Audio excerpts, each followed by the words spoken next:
Olá, querido estudante, tudo bem com você? Eu sou o professor Daniel e o meu sinal na comunidade surda. Bem-vindo ao projeto Aprender Além da Escola, do Centro de Mídias e Tecnologias Educacionais da CEMED Manaus. Hoje iremos estudar sobre o antropocentrismo renascentista, influência e contribuições para o capitalismo e a nova ordem sociocultural mundial. Então, vamos lá para a nossa hora de aprender. Na última aula, começamos a falar sobre o antropocentrismo renascentista. Falamos um pouco sobre o humanismo e como surgiu o movimento que ficou conhecido como Renascimento. Hoje vamos tratar da influência e contribuições do Renascimento para o capitalismo e a nova ordem sociocultural mundial.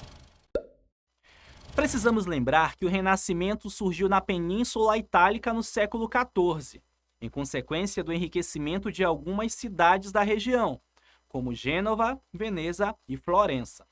A expansão do comércio entre a Europa e o Oriente contribuiu muito para esse enriquecimento, e muitas famílias de comerciantes acumularam imensas fortunas com as atividades comerciais, nas feiras e nas relações mercantis com o Oriente.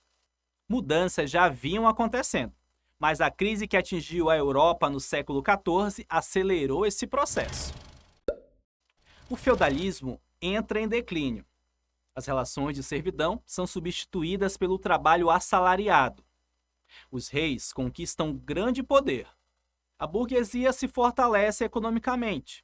E as grandes navegações começam a expandir o conhecimento de mundo além do europeu. Todas essas transformações impulsionaram o surgimento de uma nova forma de pensar o mundo e a sociedade. Muitos pensadores começaram a defender a ideia de que essas mudanças precisavam seguir em todos os setores da vida, rompendo de vez com o mundo medieval. O Renascimento se caracterizou principalmente como um movimento de transformações culturais e científicas.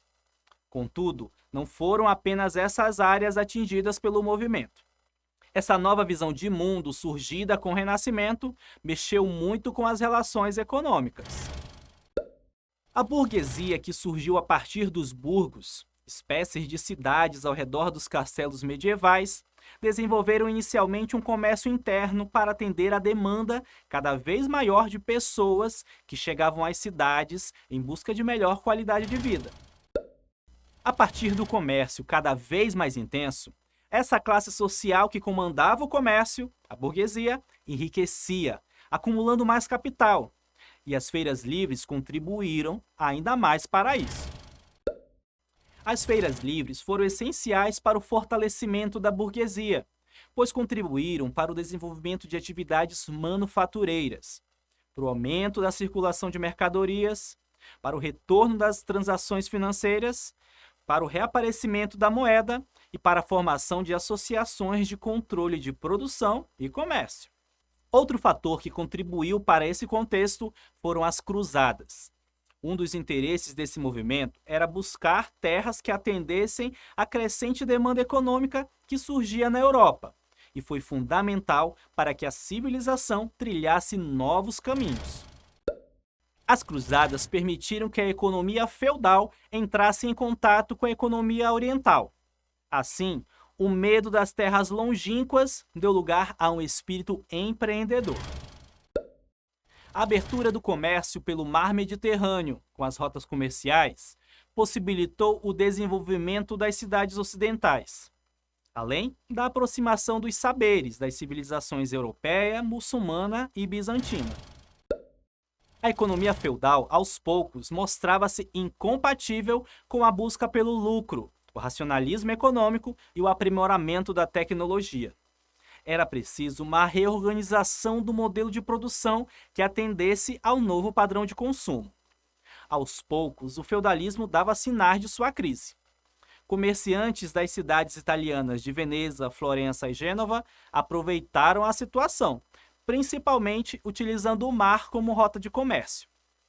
Os pensadores humanistas, diante desse novo contexto, disseminavam a ideia de que era preciso uma nova visão de mundo aliada às transformações sociais, políticas e econômicas que a Europa enfrentava. Essa nova forma de ver o mundo mexeu com a mentalidade dos homens, questionando vários valores. Os centros urbanos começaram a se tornar importantes. Os negócios que aconteciam ali aumentavam. Surgiram casas bancárias, responsáveis por operações de câmbio e empréstimos a juros. O dinheiro ganhava mais importância e, aos poucos, os burgueses, mercadores e banqueiros ganhavam cada vez maior status social. A burguesia aumentava seu prestígio e aproximava-se dos nobres e reis, emprestando dinheiro em troca de medidas favoráveis ao comércio. Esse contato entre burgueses e a realeza financiou o surgimento das novas universidades. O conhecimento deixou de ser exclusivo da igreja e era necessário pessoas que entendessem de dinheiro e de comércio para que atendessem à demanda surgida com a expansão comercial. O humanismo começava a ganhar espaço, pois os textos clássicos gregos e romanos eram temas das aulas. Os interesses dos estudiosos se dirigiam às artes e às diversas áreas do saber, ou seja, o Renascimento florescia em todos os campos da vida social e econômica europeia. A ascensão da burguesia, a expansão do comércio, o aparecimento da mão de obra assalariada, aliados ao fortalecimento do poder real, abalaram de vez com o sistema feudal. Uma nova ordem socioeconômica começava a tomar conta, o capitalismo comercial. As transformações visíveis marcavam a passagem da Idade Média para a Idade Moderna. Claro que isso não ocorreu do nada. Foi um processo longo e lento, mas que se mostrava cada vez mais diferente do modelo anterior. A burguesia conseguia aos poucos mudar o mundo para atender seus interesses.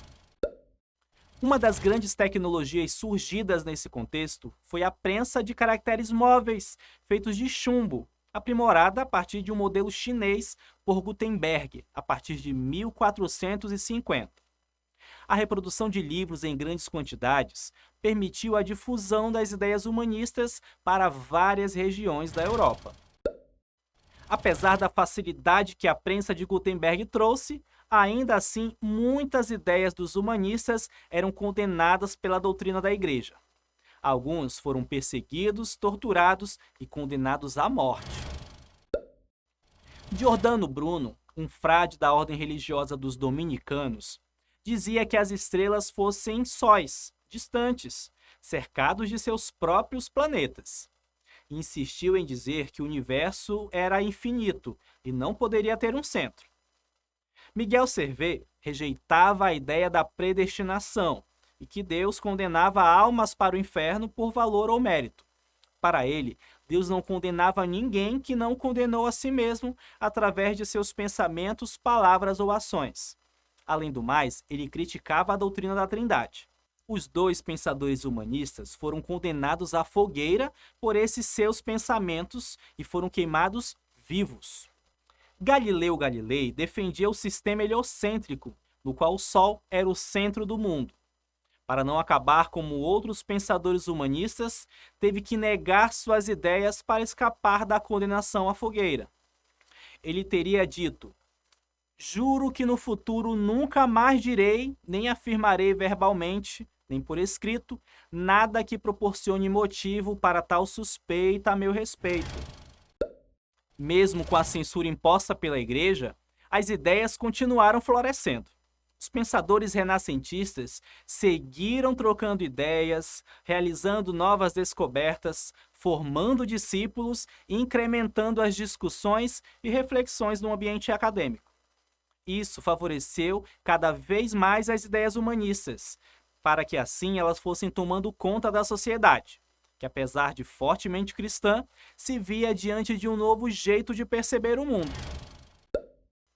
O historiador Nicolau Shevchenko afirma que o Renascimento marca um processo que vinha desde a Idade Média, cujos excedentes da atividade comercial foram utilizados para proporcionar uma mola da economia. Ele diz que surge assim a sociedade dos mercadores, organizada por princípios como a liberdade de iniciativa, a cobiça e a potencialidade do homem, compreendido como Senhor Todo-Poderoso da natureza, destinado a dominá-la e submetê-la à sua vontade. O renascimento, portanto, é a emanação, ou seja, o ponto de partida, da riqueza e da abundância, e seus maiores compromissos serão para com ela. Esse trecho deixa claro que o Renascimento, com as suas novas formas de pensar e enxergar o mundo, ajudaram a desenvolver o capitalismo, além de influenciar e contribuir para uma nova ordem sociocultural mundial. Aprendemos hoje um pouco mais sobre Renascimento. Vamos agora testar nossos conhecimentos? Acompanhe comigo a hora da atividade.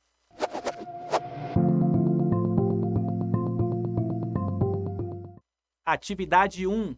Transformações impulsionaram o surgimento de uma nova forma de pensar o mundo e a sociedade, o Renascimento. Muitos pensadores começaram a defender a ideia de que essas mudanças precisavam seguir em todos os setores da vida, rompendo de vez com o mundo medieval. Qual alternativa abaixo não condiz com essas transformações? Alternativa A. O feudalismo entra em ascensão. Alternativa B. As relações de servidão são substituídas pelo trabalho assalariado. Alternativa C. A burguesia se fortalece economicamente. Alternativa D. As grandes navegações começam a expandir o conhecimento de mundo. Apenas uma dessas alternativas não condiz com as transformações que impulsionaram o Renascimento. E qual seria ela? Vou te dar um tempinho e você aproveita para pensar na resposta certa.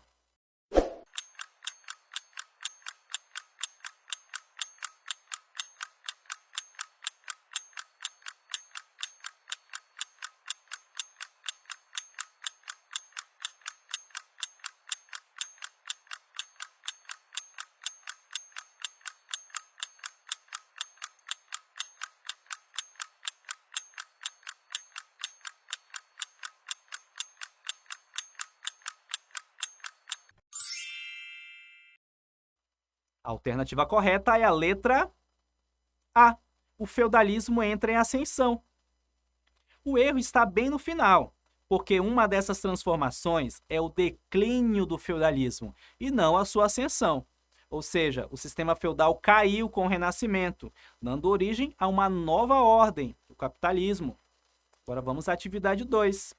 A ascensão da burguesia, a expansão do comércio, o aparecimento da mão de obra assalariada, aliados ao fortalecimento do poder real, abalaram de vez com o sistema feudal. Uma nova ordem socioeconômica começava a tomar conta. Alternativa A, o feudalismo real. Alternativa B, o capitalismo comercial. Alternativa C, o socialismo científico. E alternativa D, o materialismo histórico. Acho que nem precisa de tempo, né? Eu sei, mas vou deixar você pensar um pouco para confirmar a resposta certa.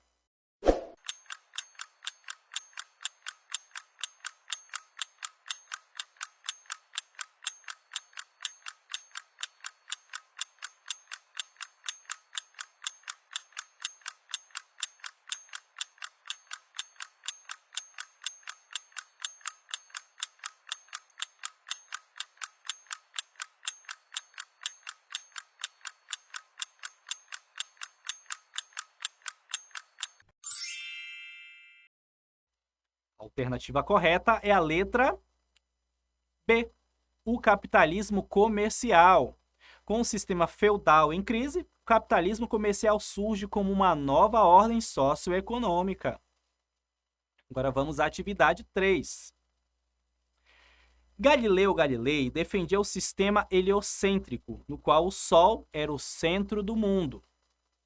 Ele teria dito: juro que no futuro nunca mais direi, nem afirmarei verbalmente, nem por escrito, nada que proporcione motivo para tal suspeita a meu respeito. O que ele quis dizer com essa afirmação acima? Alternativa A. Ele reforçou a ideia de que o Sol era o centro do mundo. Alternativa B. Ele defendeu as teorias da Igreja. Alternativa C. Ele tinha escrito novos textos contrários ao heliocentrismo.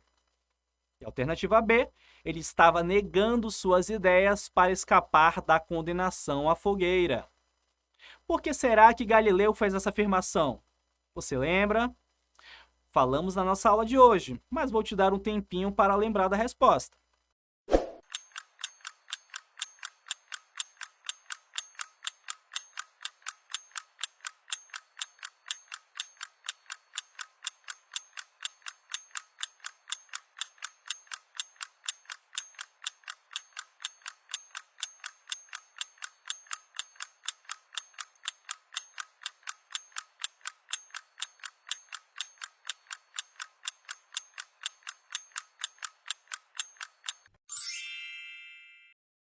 A alternativa correta é a letra D. Ele estava negando suas ideias para escapar da condenação à fogueira. Galileu defendia a teoria heliocêntrica, mas, como isso contrariava a igreja, ele foi condenado à morte na fogueira. E para escapar, ele teve que negar o que havia dito sobre suas teorias. Depois de testar nossos conhecimentos, vamos lembrar um pouco do que vimos na aula de hoje. Chegou a hora da revisão.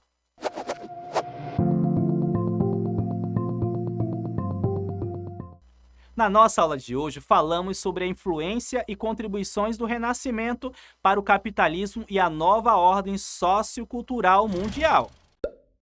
Fizemos uma retomada sobre o surgimento do movimento renascentista, que começou na Península Itálica, devido às rotas comerciais e o consequente enriquecimento de famílias de comerciantes de cidades como Gênova, Veneza e Florença. Mudanças já estavam acontecendo. O feudalismo entra em declínio, as relações de servidão são substituídas pelo trabalho assalariado, os reis conquistam mais poder, a burguesia se fortalece, as grandes navegações começam a expandir o conhecimento de mundo. Isso tudo impulsionou o surgimento de uma nova forma de pensar o mundo e a sociedade, o Renascimento. As feiras livres e as cruzadas também foram fundamentais nesse processo. A economia feudal, aos poucos, mostrava-se incompatível com a busca pelo lucro, o racionalismo econômico e o aprimoramento da tecnologia que o Renascimento trazia. Era preciso um modelo de produção que atendesse ao novo padrão de consumo. A burguesia enriquecia, acumulando mais capital. O dinheiro ganhava mais importância e, aos poucos, os burgueses mercadores e banqueiros ganhavam cada vez mais prestígio, status social e político, alcançando a realeza. A burguesia, ao financiar os estudos, fazia o humanismo começar a ganhar espaço. Aos poucos, uma nova ordem socioeconômica tomava conta, o capitalismo comercial. Havia quem fosse contra essas mudanças. Muitos pensadores foram perseguidos, torturados e condenados à morte. Mas mesmo com a censura imposta pela Igreja, as ideias continuaram florescendo. Os pensadores renascentistas seguiram trocando ideias, realizando novas descobertas, formando discípulos e incrementando as discussões e reflexões no ambiente universitário. E isso favoreceu que cada vez mais as ideias humanistas fossem tomando conta da sociedade. O Renascimento, com as suas novas formas de pensar e enxergar o mundo, ajudaram a desenvolver o capitalismo, além de influenciar e contribuir para uma nova ordem sociocultural mundial, que continua modificando muitos aspectos da sociedade. É aquilo que eu sempre falo. Essa história não acaba aqui. Quer saber mais sobre o tema da nossa aula de hoje? Vale a pena pesquisar e, antes da próxima aula, estar mais por dentro de tantas transformações que a sociedade sofreu a partir desse e de outros renascimentos. Afinal, é muito bom conhecer a nossa história. Aguardo você na próxima aula. Um grande abraço. Tchau, tchau.